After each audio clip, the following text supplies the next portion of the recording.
everybody, and welcome back to Lit Up with Annie. I'm going to begin with Indian English literature in this session today, and we'll go chronologically. And the five writers I'm going to talk about today are the early writers. We can also say the rise of Indian English literature. Okay? So let's quickly get into it. It's also called Indian Renaissance. When we talk about the rise of Indian English literature or Indian literature normally, we usually say it was the Indian Renaissance. It was the 19th century that marked a cultural awakening in India.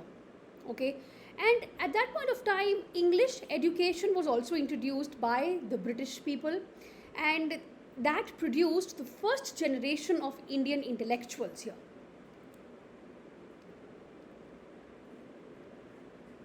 Who started writing in English. So early on, when the Britishers had already introduced the English education in India, again the young group of people, or not even young, we can say it was open to everybody. The first generation of Indian intellectual were produced. So these writers, they blended Indian themes with Western forms. There were many of them who also went out of India to study, came back. So everybody has a different story. So these are the writers who actually blended Indian themes with Western forms, and they laid the foundation of Indian English literature. So let's see who were these early writers, okay? The first name is Raja Ram Mohan Roy. Raja Ram Mohan Roy was born in 1772 and passed away in 1883. Okay. He is one of early most, we can say, writer, and not primarily a writer. He has done a lots and lots of different things. What a personality, I must say, and everyone must read about him. So this is his statue here. He's known as the father of Indian Renaissance. He was a big time social reformer. He was an educationist and a very logical kind of a person, as if very, way ahead of his time. He was also the founder of Brahmo Samaj. Okay, so he was born on 22nd of May 1772 in Radhanagar, Bengal. Bengal presidency, which is now West Bengal, and he was a social reformer who campaigned against sati. इनका बहुत बड़ा हाथ है to abolish sati, child marriage में, casteism में. He has talked about all of these things. He founded the Brahmo Samaj in 1828, very important to religious and social reform. Okay, तो इनका जो education था, he studied Persian, he studied Arabic. पहले तो at Patna. Later on, he learned Sanskrit and he learned English. After that, he studied Vedanta, Quran and Bible also. So what a well-read man, showing an early interest in comparative religion. He wanted to compare different religions. So one of the earliest Indians to write in English, in Persian and in Bengali. Writings reflect Enlightenment ideals and rationalism. Okay, when we talk about his early career, he worked under the British East India Company as a revenue officer, and he gained insight into British administration and into Western thought. When we talk about his religious reforms, he not only founded the Brahmo Samaj, but he also founded Atmiya Sabha in 1815. Now this was a precursor to Brahmo Samaj, promoting monotheism. Mono is one. Theism, you all know. Religion, theist, and rationality in religion. जैसे हम देखते ना, कभी हम ये वाली philosophy सुनते हैं ना कि the God is one. It's one, like that. And there should be rationality in religion. Don't fight over that. Then in 1828, he founded the Brahmo Samaj. In Brahmo Samaj, he opposed idol worship. क्योंकि देखो ना, बहुत सारे concepts ऐसे हैं जो आपस में they are very conflicting. On one side we say God is everywhere, then we go on to worship the idols, मूर्तियों को पूजा करते हैं. तो ये बहुत opposition हो जाता है. So he opposed idol worship. He advocated a very rational and ethical approach to religion. Religion should be there, but approach it ethically, approach it rationally. And he promoted monotheism, which was based on Upanishads. He encouraged interfaith dialogue also and universal religion. Social reforms की बात करें तो he abolished sati. Abolition of sati, he did not abolish it, but he of course participated in it. This was his most famous of the crusades against the burning of widows, which was very, very cruel. He worked with the Governor General Lord William Bentinck, and his efforts led to the officials' ban on sati in 1829. Finally, he talked with the British officials, and ultimately sati was banned. He worked on women's rights. He fought for widow remarriage. उसको मत छोड़ो ऐसे, बहुत बुरा हाल था यार पहले. If you go on to see, no, even if the widow was treated very, very badly, and at many parts in India, even now, she's not treated very well. I've seen it. She's there are many people I've seen who don't want widows to come in their functions. They don't want the widows participating in some religious activity, which is absolutely a terrible thing to see. So he fought for widow remarriage. It was at that point of time, and he fought for female education. He fought for the inheritance rights, that why women are not allowed to inherit what the parents own. So he did all of that. He opposed polygamy, and he opposed child marriage. Okay, he's also the founder of Hindu College. Please remember. Exam में ना they have started focusing on the Indian writers now. So make sure you study them nicely. Hindu College को found किया इन्होंने 1817 में with David Hare. So if we talk about the educational reforms, he also emphasized the Western education in science and rational thinking. He was not of the traditional thought process that, we are not going to study what they are teaching. We should teach only what we have. We should only teach regional languages and all. No. He was very forward. He's like, okay, if they have something new to teach, if they are advanced, then let's not waste time and let's just grab that. So he emphasized the Western education in science and rational thinking. He, apart from the Hindu College, he also founded Anglo-Hindu School in 1822 and Vedanta College in 1825. Vedanta College is famous for combining Western and Indian philosophy. Okay, coming to journalism and his writings now. So he was one of India's first journalists, and he published newspapers in Bengali. Sambad Kaumudi, that is the name of the newspaper. Sambad, I hope I'm pronouncing it correctly. Kaumudi. And even in Persian, Mirat ul Akhbar. Mirat ul Akhbar. He used press as a tool for social change and political awareness. He wrote in Bengali, he wrote in Persian, Sanskrit and English. Okay. Now, he was also sent to England in 1830. He was sent as an ambassador of the Mughal Emperor Akbar II. And he pleaded for the increase of emperor's pension and status also. Okay, let's come to his works. Tufat ul Mubahuddin. It's translated as a gift to monotheists. It's a Persian work with philosophical depth. He also wrote essays and tracts in English like This is important. The Precepts of Jesus, 1820. He founded, this one focused on moral teachings of Christianity, excluding miracles. And then he also wrote A Defense of Hindu Theism. So these were letters to British authorities advocating liberty and justice, okay?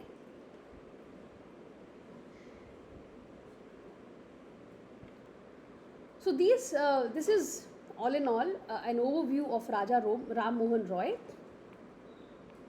So Tufat ul Muwahudeen, or a gift to monotheists.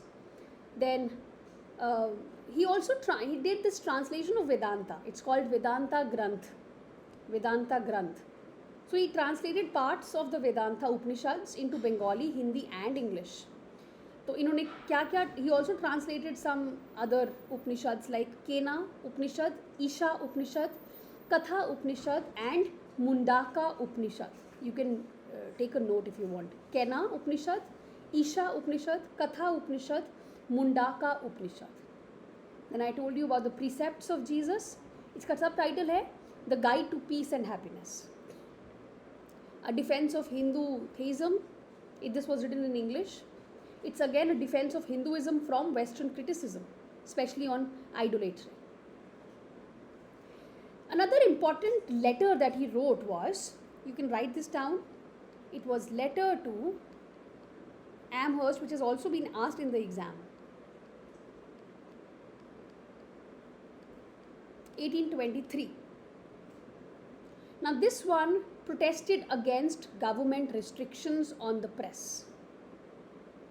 And he advocated freedom of expression and civil rights. Another one was an appeal for sati abolition. So he wrote many essays and petitions to British authorities explaining the inhumanity and unvedic basis of sati. कि जो आप ये वेद को coat करते हो कि सती तो हमारी परंपरा है, it's not that. I don't want to say the word. It's not that. So he wrote many essays and petitions to British authorities. And he also combined spiritual analysis with humanitarian logic. Then I told you about the journals and newspapers, Sambad Kaumudi. Now this started in 1821. This is one of the earliest Indian-run newspapers. It focused on social reform, education, women's rights and abolition of sati. And another one was Persian, Miratul Akhbar. It started in 1822. This addressed issues of religion, politics and society. He this was banned, I think, by the British in 1823 due to its bold political content. Yeah, this one, Miratul Akhbar, was banned by the British after 1 year, 1823. It had a lot of bold political context. Okay? So this is about Raja Ram Mohan Roy. We are also going to, in this session, talk about Henry Louis Vivian Derozio. So this is him on the stamp.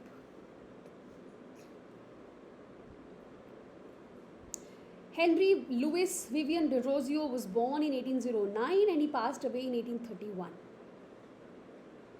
He was a poet. He was a brilliant teacher. Brilliant, he was kind of a rebel and his students also turned out to be like that. They adored him. He बहुत radical thinker थे, social reformer थे. And he's known for this leader as a leader of young Bengal.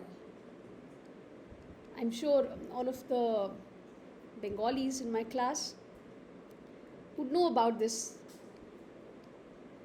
young Bengal, leader of young Bengal. This was a movement, young Bengal movement, you can write.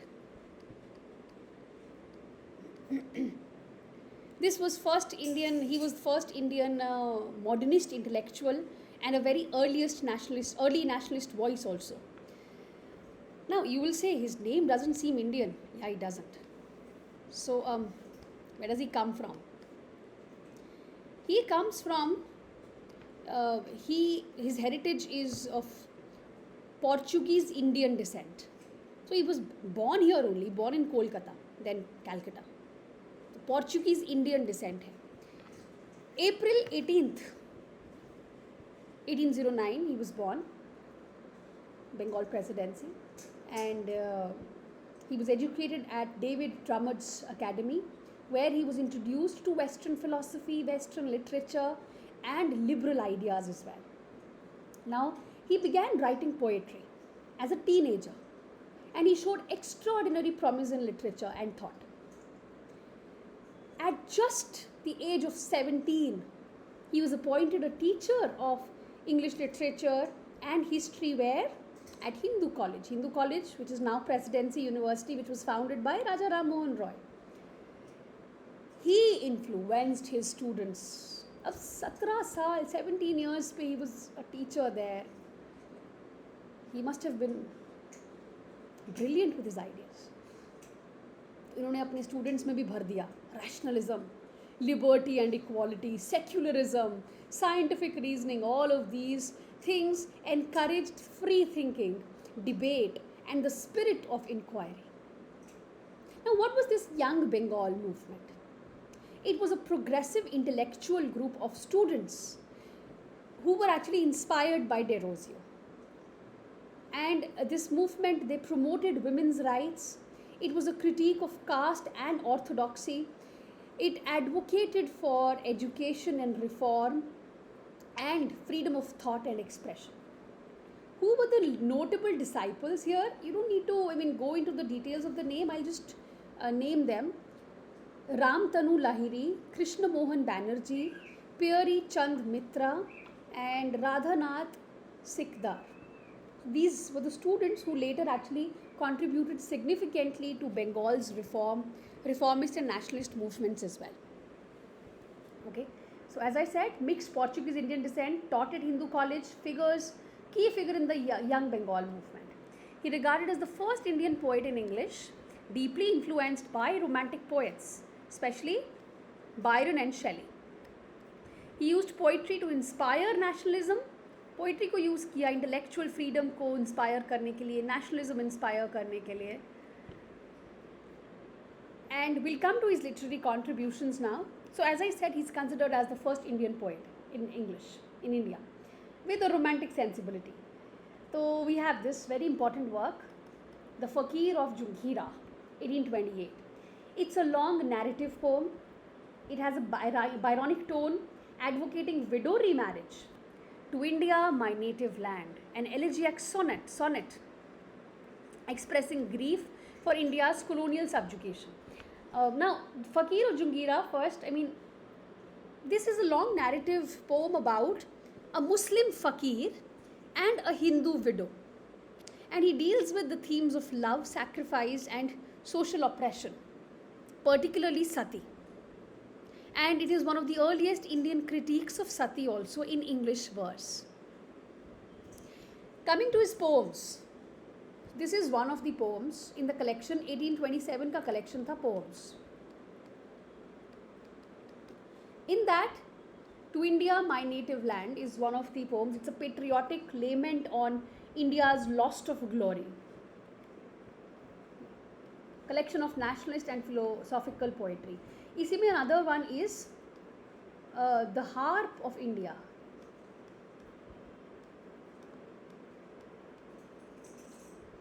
Harp of India, it mourns the decline of Indian literary heritage.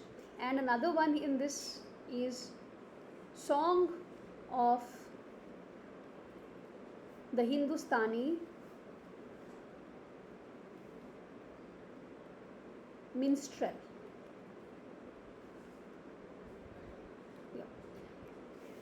And My Native Land is another one. Then he also wrote essays and lectures. Okay, they are lost or they are incomplete. So Derozio often spoke and wrote in defense of secularism and freedom of press, reformist rationalism. These early writers are amazing. You know, their thought process is amazing. I wish we had more like these people here today, speaking out loudly without any fear, So, what are the themes in his poetry? Nationalism and love for India, opposition to religious orthodoxy, rationalism and enlightenment ideals, romantic influence also, for example, Byron and Shelley. Now, of course, he was, if he was this kind of a rational thinker, he was involved in controversies as well. So he was critiqued for encouraging unorthodox views. आप बच्चों को भड़का रहे हो. And he was critiqued for religious skepticism also.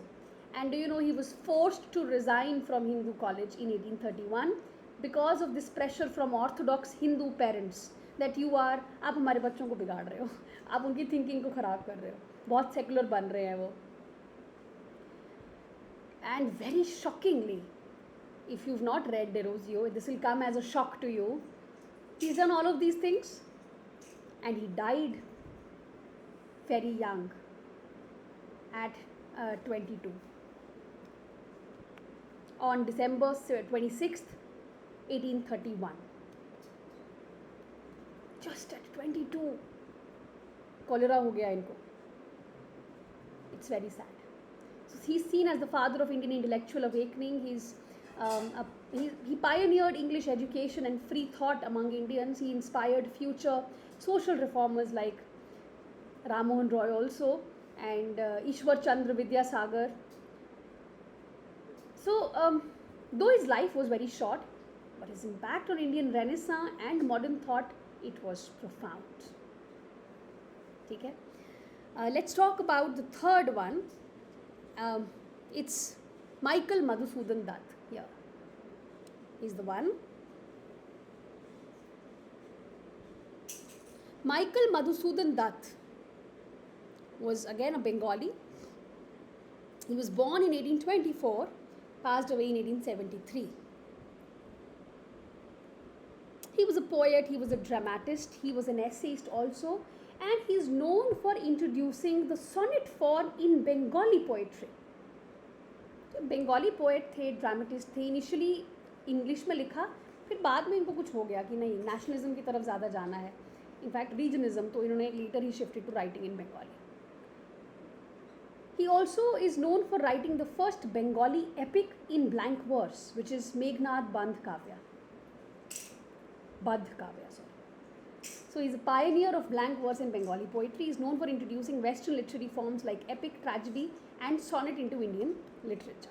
जैसे हम लोग early Renaissance, English Renaissance writers पढ़ते हैं, Wyatt and Surrey introducing a sonnet form there. यहाँ पे Michael Madhusudan Dutt है introducing sonnet forms.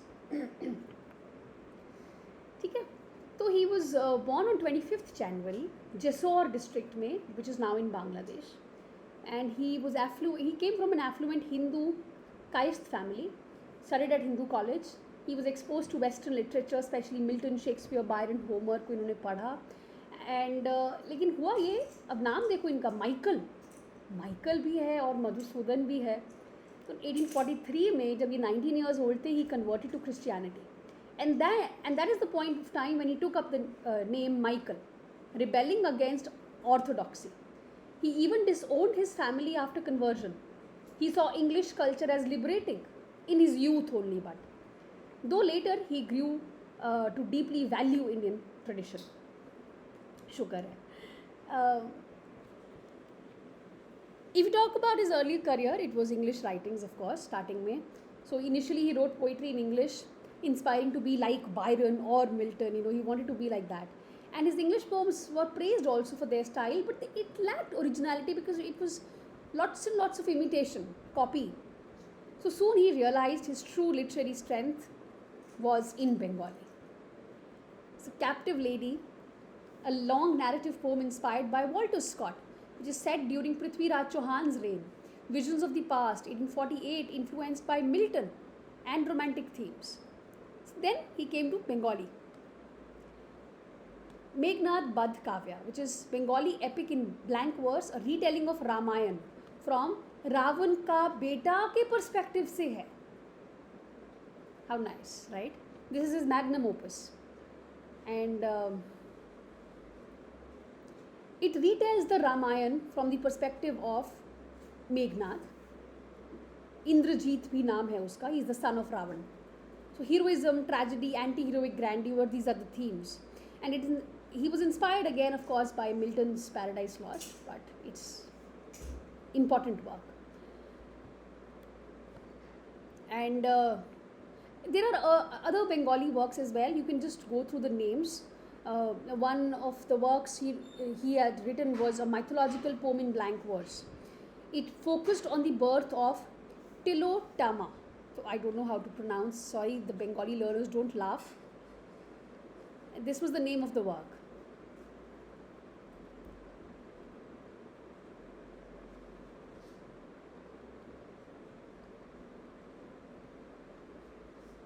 Okay, 1860.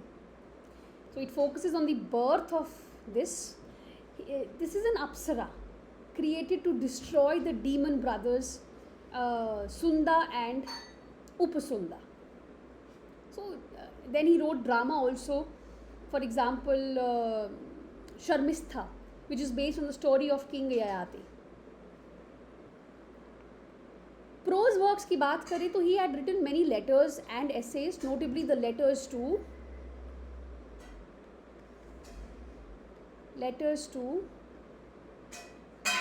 Baisak, which are important documents of the 19th century literary history. ठीक है? So these are his works, and financial difficulties rahi later years में. He worked as a pleader and a translator also in Madras for some time. Then he died on 29th June 1873 when he was 49 years of age, and he's buried at Lower Circle Road Cemetery, Kolkata. So majorly known for first modern Bengali poet, introducing sonnet form, blank verse, tragic drama also. Clear? So next one is Bankim Chandra Chatterjee. Here this is him.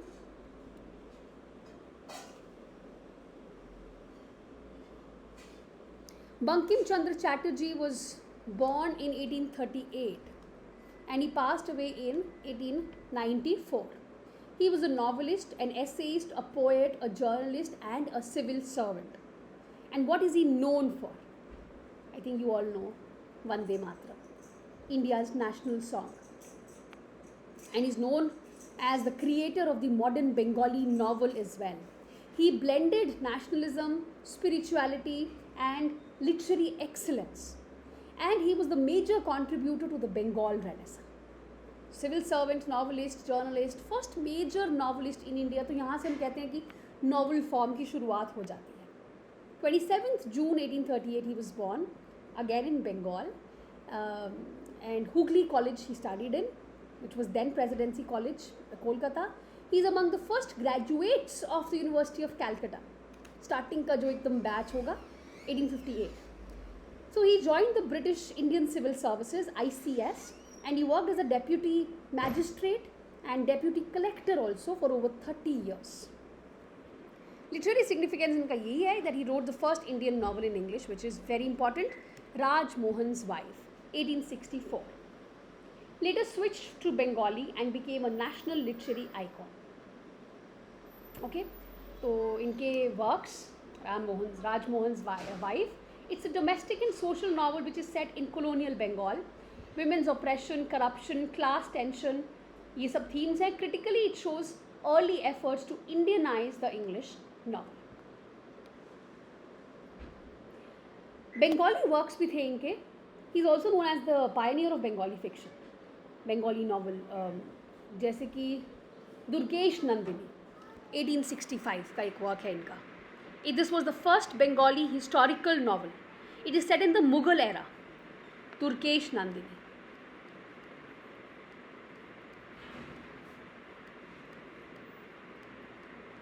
Now 1865. Another one was this Kapil Kundala, 1866. This is a romantic novel with psychological depth, and we have female protagonist raised by a tantric, and he explores love and he explores society. Mrinalini he wrote. Mrinalini, 1869. Emphasizing national duty over personal love. It reflects his growing national sentimentalism, yes. तो ये end of course आनंद मठ, how can we forget, 1882 का work है. It gave us Vande Mataram. First it appears in this novel. This is set during the Sannyasi rebellion. This was an exam question as well. Sannyasi rebellion के time पे setting है, late 18th century. ठीक है. Apart from this, a lot of other works like Krishna Charitra, which is a prose biography of Lord Krishna, exploring his moral and political significance, his attempts to rationalize mythology, all of that. What is this? Okay. Apart from this, when we talk about his journalism and essays, so he founded this journal. It was called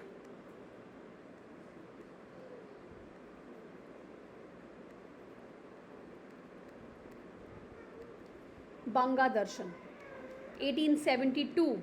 This was a platform for political, social and philosophical essays. इनके prose works में we have Lok, Rahasya, Dharmatva and Samya. Samya is equality. Okay. So 8th April 1894 he died, and he left behind a legacy that influenced Gandhi, Aurobindo, the next batch of writers, Subhash Chandra Bose and others. Okay?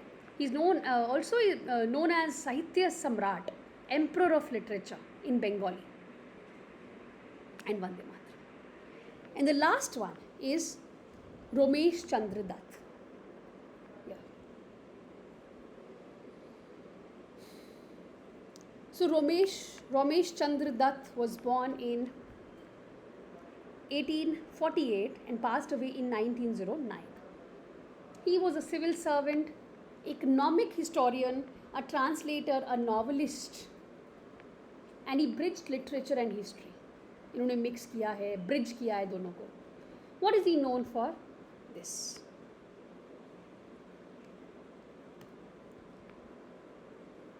He is known for authoring economic critiques of British colonialism. He is known for translating Indian epics. ये याद रखना.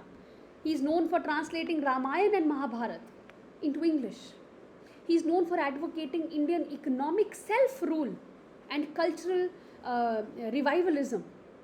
This is what he is known for. Economic History of India is a 2-volume critique of British colonial economic policy. Literary History of India, overview of Indian literature across ages.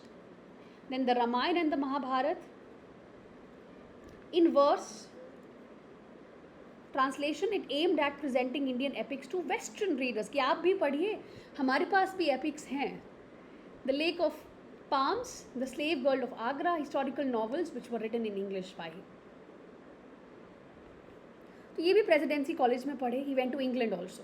1868 में अपनी ICS, Indian Civil Service का exam complete करने के लिए, and he became the second Indian to join ICS in 1871 after Satyendra Tagore. So he served in various administrative positions in Bengal and other provinces also. He is known for his efficiency, his honesty, very honest person, and concern for the welfare of Indians. He retired early in 1897 because of poor health, and later he became the Diwan of Baroda under Maharaja Sayaji Rao Gaikwad, and he also became the president of the Indian National Congress. तो ये इनकी economic writing था, Economic History of India under early British rule. Then he also wrote Economic History of India in the Victorian age. ये 2 volumes इन्होंने लिखे. Landmark critics हैं ये British economic policy जो इंडिया में थी, उसको क्रिटिक किया इन्होंने. तो इन्होंने आर्ग्यू किया था that drain of wealth to British it impoverished India. British land revenue and trade policies they destroyed indigenous industries, and famines were worsened by colonial indifference and taxation. So he supported self-rule and economic reform through Indian agency. फिर इन्होंने historical novels लिखे कुछ, जैसे Rajput Jivan Sandhya. It's a romantic novel which is set in the era of Rajput valour and others. Translations में इनके रामायण महाभारत आते हैं, and he wrote History of Civilization in Ancient India also. It's a study of India's political, religious and cultural traditions. 30th November 1909, he died in Baroda, which is Vadodara. And he also collaborated with contemporaries like Dadabhai Naroji and Gopal Krishna Gokhale. He argued for reforms, not revolution. Through constitutional methods, he said, we should have it. Okay.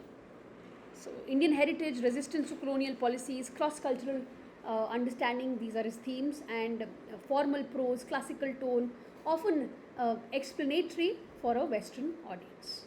This was his style. So here we end the 5 writers that I told you that we would do. Let's quickly revise the chronology once. Raja Ram Mohan Roy, 1772. Henry Vivian Derozio, 1809. Michael Madhusudan Dutt, 1824. Bankim Chandra Chatterjee, 1838. And